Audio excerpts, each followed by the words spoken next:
Hello, ladies and gentlemen. It is I, Emily Sophia, here to break down for you guys the True Detective Season 2 finale episode.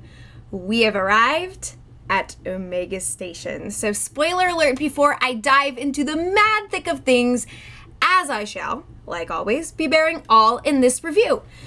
So, as of the time of my filming this vlog, I will say that there are no comprehensive reviews or recaps of any kind available on the internet, and thus everything that I am going to be delivering to you as far as recap materials and summaries, reactions, this is all coming from my brain, my perspective, my perceptions, and so I do apologize if I happen to incorrectly represent any information. I'm doing the best with what I got.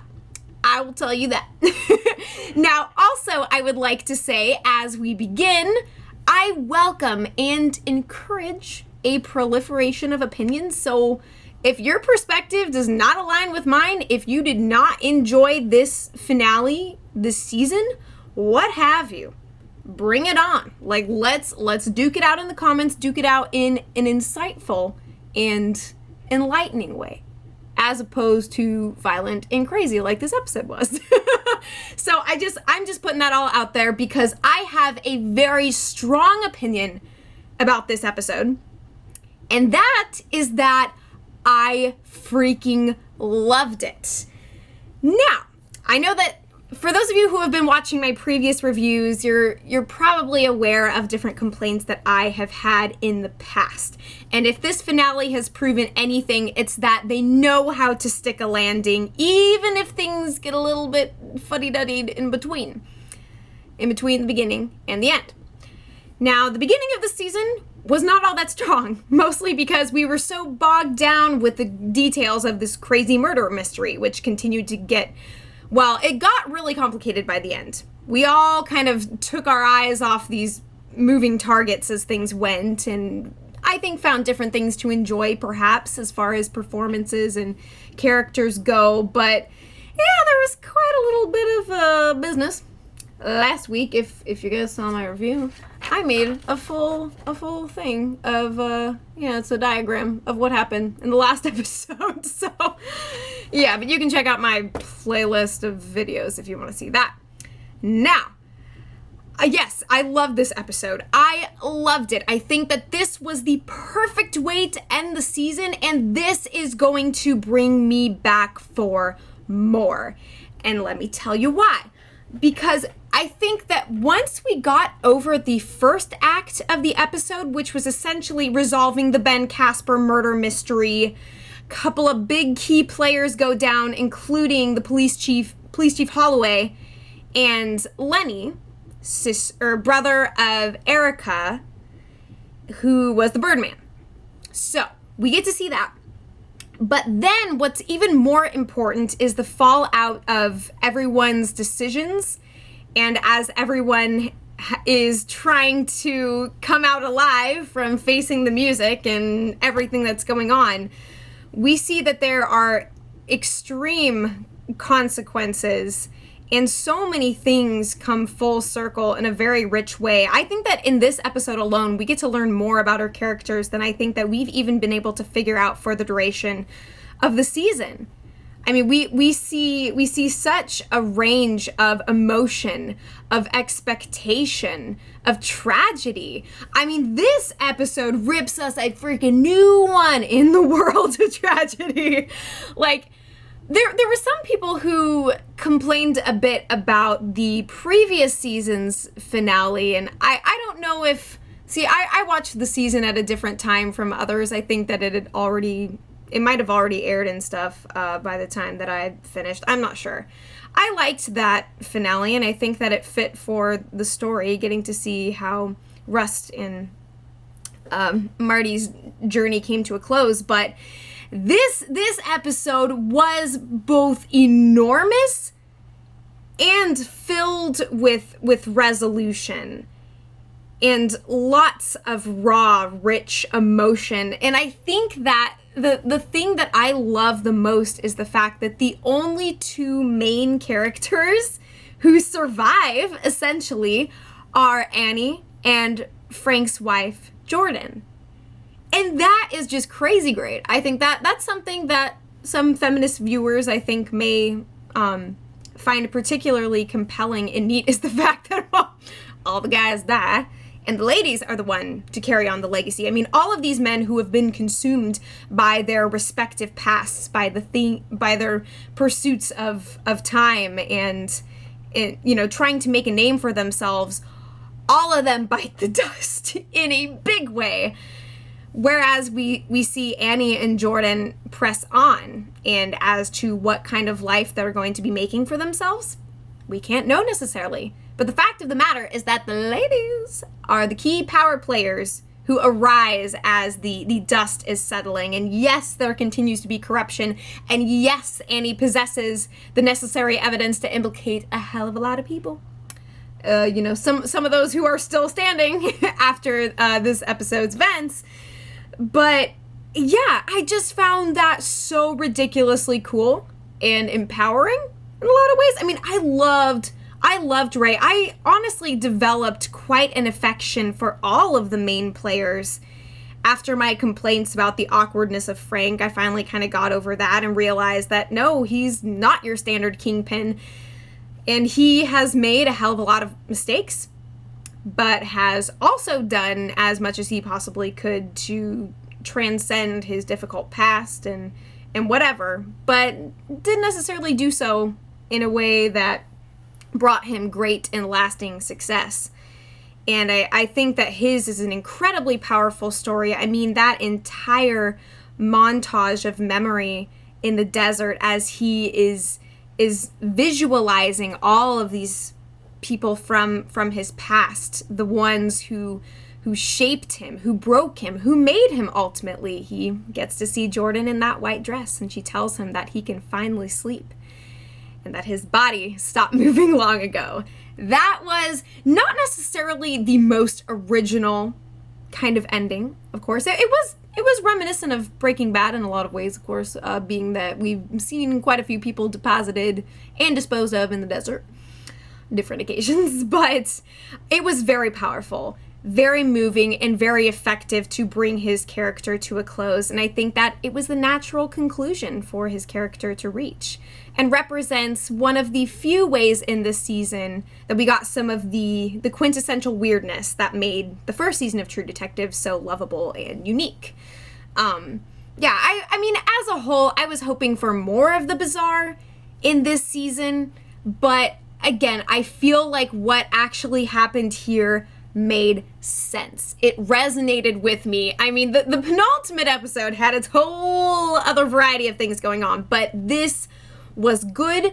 I could cling on to this. I understood what people were doing, why it was powerful, why my heart was careening out of my chest and into the nether regions. I understood. I don't know why I'm a little jacked at the moment, because this was just what I was hoping for. Just what I was hoping for. And I mean, you could say that maybe the episode didn't need to be like the length of a full-length feature film if they hadn't squandered time in earlier episodes, because we had some lower, slower points that were slogged down with the details, with exposition, what have you, but this makes up, this is the healing of harms, honestly, for me. And then seeing with Ray running in the woods, I mean, that was such like a Wolverine moment. His character has always reminded me of the X-Men Marvel comic character Wolverine, and this really put the nail in the coffin for me. And the fact that his last words were, you know, regarding Annie, was in a better place, when they ask, where's the woman, where's Bizarritas? And then he is just filled with bullets, like a freaking human pin cushion. And we get to see, of course, that his last voice message to his son, Chad, was not sent. But it's symbolic of the plight of a lot of the major characters that died in this episode, and the one past with Paul, is that they're all trying to build these families, or to cling to some kind of ideal, the only thing that they feel like they can truly live for at their core. And that's almost kind of what kills them in a way. with Frank trying to establish his empire and clawing at every nose and throat and biting to the tooth to get what's his, refusing to give up his suit because of what that suit embodies, and because of the idea that he could make something for a family, for a son, something to pass on, something to go before him. I mean, he is willing to give up all this cash that he killed to get back just to be who he feels like he deserves to be. You know, that's especially underscored by the way that he's duking it out and saying F you to his father, who's like, oh, you're always afraid of the dark, I screw, blah, blah, blah. Yeah, it just makes, it resonates so ridiculously much. And then with Paul, too, he's trying to establish a family, and of course that family is, in essence, a lie. And we don't really get to see the fallout of his death with Emily, his former bride-to-be, and his mother. But there was a lot to deal with in this episode, and I think that the pacing was good. I mean, again, the entire last half, that has sold me on watching the next season. Because I know that for as weird and ridiculous and heavy and strange as things got over the course of this season, the conclusion really makes it worth it for me. I don't know about you guys. I mean, I get it if you felt that you were not able to have enough confidence or comprehension or understanding or enjoyment from this season. It has a lot of flaws. It really does. But the fact that we see these things that have chased these characters down finally bite them in the end, or kind of provide the way to their salvation, is really cool. Like I said, gratifying is the word that's kind of ringing in my skull right now. Yeah, so I'm going to go through some other details of the episode, kind of, trace things back through in case you happen to miss anything. I took notes in a beautiful book, so sit right down and I'll read you a story. So this is going to be kind of recappy, but I'm going to do my best to just kind of shove everything all together. So, of course, we open up the episode with a cool scene juxtaposing Annie and Ray as they are sharing the truths about who they really are with one another, kind of on the eve of the end of the world. That was a really cool way to open things up, especially with the fallout of their relationship. It gave the impetus for some level of hope that the two of them had, that they could strike out anew in this life together. And, making up for lost time, perhaps. So Annie, of course, reveals the story about the man who she went in the van with him. This was the guy who she remembered seeing or recognizing. Sorry, this sentence is not working. The face of the man that she saw in the mansion party. The guy with the long hair, the one who, was held responsible for robbing her innocence. And she reveals kind of the strange reciprocal nature of what went down between them, that it wasn't just rape and that she was exploring another side of herself. And I don't really know what to fully make of that. I had a good discussion with my friend Diego about the problematic nature of her rape and that story even being present, but this certainly adds a new color to that narrative. It's really, things are by no means black and white. And then that's the point where Ray reveals that, yeah, he killed the guy who got his wife, and turns out it wasn't the guy. And so we kind of see them engaging in this dark and somber pillow talk and really exposing themselves to one another in a way that's extremely meaningful and interestingly done, as we're sort of seeing the two, one of them is awake and watching the other as they sleep, and sort of vice versa, and then the two of them get dressed. There's a lot of parallels between their characters, and so the fact that one of the members of that pair, that power duo, survives, that's something I'm really hanging on to, and I'm really glad did happen, because there was no way of knowing who, if anybody, was even going to survive. And there were points where it seemed like just about everybody was headed to Davy Jones' locker, but not quite so. we got the ladies still marching on and striking out into the great unknown, which again I think is so cool. So cool. Anyhow, so and then we get this exchange between Frank and Jordan as he is trying to pry her away and send her forth, despite the fact that, you know, she reiterates time and time again, we are a package deal, we're doing this together. And so, you know, he's like, you know, take your payoff and get the fuck on. And it looks like they're splitting, like they're breaking apart from one another completely, when in fact they're just kind of throwing away the labels of things and getting to the core of who they are and who they have become together. It's sort of like that biblical story of Ruth and Naomi. It's like, where you go, I go, kind of thing. And then, of course, Jordan tells him, like, fuck your martyrdom. I came into this with my eyes open. And so the fact that we don't find her mourning by the end of this episode, but rather she actually has a son. And so she has moved forward. She has moved forward with eyes wide open, and probably knew all along that Frank was never going to make it to the same shore that she did.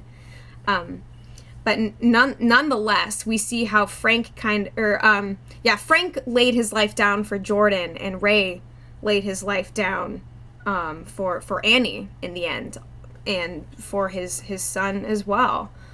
There is just a lot of really good closure that didn't come across in some cheesy or romanticized way. Like when we see Ray gazing through the chain link fence at his son, who has that encased Velcoro badge, and that's all he needs to just salute. Son salutes right back, and that's all we get, you know. And that just the gravitas that Colin Farrell brought to that scene was so off the charts compelling. And also, hats off to Vince Vaughn for impressing the hell out of me and for proving me wrong about all the complaints that I had about him previously. I finally understood his character by the end, and he is a character born in and dwelling in and ended in great struggle, in a sense of trying to maintain his agency, his self, who he truly is. And so, yeah, things seem the least expected with Paul, of course. But yeah, I just think it's fascinating to see how everything went down for everyone else. Yeah, and so ultimately, of course, we do figure out the identity of the Birdman, and despite the fact that this came completely out of the blue, the whole thing with Erica and Lenny being the kids from the 92 murder, theft, and the diamonds, I'll recap it real quick for you, real quick. Also, I have to say that fun little bit of homage paid to The Great Gatsby in that scene with Mayor Chisani face down in the pool. That was kind of cool. It's the beginning of the new regime, essentially. We see that, yeah, the corruption continues on despite the fact that everybody is pushing for this better world, and we don't get to see that in the episode, but I think that makes a lot of sense in the context of this story and with everything that we've seen. Yeah, this corruption begets corruption, and the cycle goes forward. Sometimes there's a way to break it. There's a way to interject, to raise some hell against the hell that has been institutionalized by all of these shitty people with the means to put themselves forward. It's pretty crazy business. But yeah, anyway, so we find out that Erica found out about Casper via Tasha. Tasha being one of the girls from the parties, hooked her up with Tony, who got her to Casper and the diamonds, all that situation. So then, of course, we also learned that Casper was visiting Erica's mother, and if I'm not mistaken, she was actually Casper's illegitimate child. And that seals the deal for Lenny ultimately at the train station, where he goes originally to straight up kill Chief Holloway. Ray kind of tries to keep him at bay, but ultimately, the further they get into the story between Cowboy, Ray, and and Holloway, yeah, that it pretty much goes the way that it was gonna go. But yeah, so ultimately, originally, Erica reveals that Lenny was simply going to get information from Casper, but ultimately went too far, and so she kind of lost him already. He was changed by that encounter, by bringing about somebody else's demise. Oh yeah, and he was the Birdman who shot Ray in the stomach. So keep that in mind. Questions are answered. I don't know how effectively, but there are things out in the world now. Yeah, but so we get to see a lot of shenanigans, of course, as everything is brought to a close with Birdman and Holloway. They're both gone out of the picture. And at this point, Frank and Annie and Ray all kind of collide, and they're all preparing to make their separate ways out of the country. Of course, Ray and Annie are supposed to be going together. Frank offers them money on the grounds that they, successfully complete a final job. Annie goes to the clinic with the creepy Springfield doctor dude who is dead, isn't able to find any evidence of Betty or Tony Chisani there. Meanwhile, the gas mask clad Ray and Frank go in and deal some serious damage to Ossipin Company. Of course, after burning down the clubs, a bit of an apocalyptic vision in this world of empires. But yeah, so Frank and Ray ultimately part ways. And of course, we knew that Ray was going to bite the dust as soon as he cracked a smile while he was on the phone with Annie. That just about did me in, because, oh my goodness, sir, do you not know that you're in a TV show where you never smile? And so the natural conclusion, of course, is that the smile is just the beginning of the end, which it was. Kiss of death right there. But oh man, I was throwing a fit after that moment, because I knew he let himself get excited, and in that moment of vulnerability that opened up another passage in his brain, yet another, back to his son, who, as it turns out, guess what? He was the father. And so he laid down his rights, his status as father, just to have that one fleeting moment. And now he's gone, and we sort of see a little bit of the fallout of that, but yet it's still so powerful. Like, we saw what we needed to see. And so there's a sense of peace, even in the incredibly violent way in which he died. It makes sense for his character. I mean, this was already the way that it was going to happen. I mean, there's a lot of kind of fatalism going on in this noirish story, but that's so very much what I like. And it feels very fitting. This was the way that it was meant to go, if only the material in between had been clearer and more filled with momentum, I guess. But yeah, so we're going back and forth for a while as we are seeing the end of Frank, the end of Ray, and sort of the beginning of the new Annie. Now, from my understanding, Frank ended up where he did because he screwed over his new partners. If you recall, the guys who he kind of had to begrudgingly strike up a deal with. I think those are the guys. I don't remember, honestly, because we didn't get to see them very many times. But even if you don't necessarily know who those guys are, nonetheless, stuff catches up with him. And even Frank knew that. He knew. He was, on the surface, doing everything he possibly could to skedaddle, but still. Also, this was a cool episode in that we got to learn more about the scar-faced bar girl, Felicia. And she kind of gets to be instrumental in things and carries out the promise that she makes to Ray. And man, I think that my favorite line from this episode was when Ray was telling Annie, I thought we had time. But remember, time is a flat circle. Don't know how that fits in the context of this, but it's the most popular quote from the first season, and it's everywhere, and it was bound to appear in the context of this season somewhere. How can you have more of something that you are incessantly trapped in? I don't know. But yeah, so it's ridiculously tragic. It makes so much sense. Ray takes that detour And he sacrifices himself for that one moment. And I guess maybe it's a moment that couldn't have been guaranteed after he left, and he just needed it in that moment. It's that vulnerability.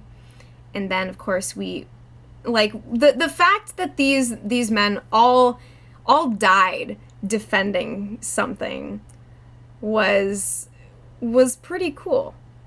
It was pretty neat. And again, made the tragedy feel that much more intense and heightened. You know, the fact that these guys, they knew what they were up against, and they raged against the dying of the light.